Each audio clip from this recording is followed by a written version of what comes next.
In my lewensreis het ek nooit gedink om 'n skrywer te wees van beroep. En tog het ek 4 boeke geskryf en ek is huidig besig met nog 2 boeke. Met ander woorde, ek het dit nie gesien as in die eerste plek 'n bron van inkomste nie, maar eerder net 'n manier om jou lewenservarings, jou stories, dit wat die lewe jou geleer het, wat jy weer vir ander leer, dit wat jy by ander geleer het, om dit vas te vang in 'n boek. Omdat 'n boek, jy weet, vir my ewigheidswaarde het, en dis goed om dit te los, hier te los. Die 4 boeke in my hand, die eerste in Afrikaans en Engels, Wanderer, wandelaar, het gevra na die groot les in hierdie lewe. Is daar so 'n les? En wat is die les vir jou? So lekker aktueel, dun, maklik om te lees, stories uit my eie lewe. Die tweede boek was nie noodwendig beplan nie, maar ek was half gefrustreerd met mense se verstaan of belewenis van Christen wees, en ek het my eie verstaan, my eie storie rondom dit opgeskryf, en dit is die boek In Christus.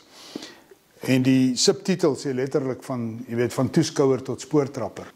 En dis wat dit is. Hoe raak ek 'n spoortrapper?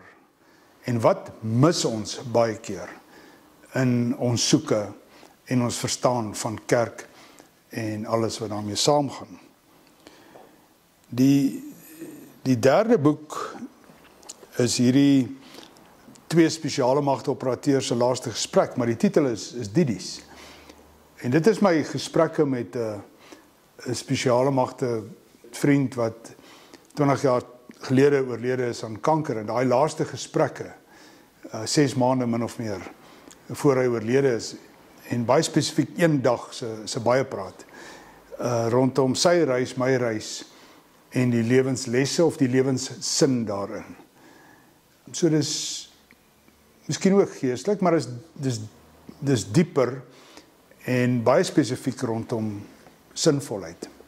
Die 4de boek is die titel in Engels, die titel is Calm, en is letterlik die onderliggende fundamentele beginsels van 'n goeie besigheid of dan leierskap. So dis my verstaan en insig rondom die fasilitering van besighede vir soveel jare. Ons het baie goeie en groot sukses behaal in besighede, in die fasilitering, in die tyd.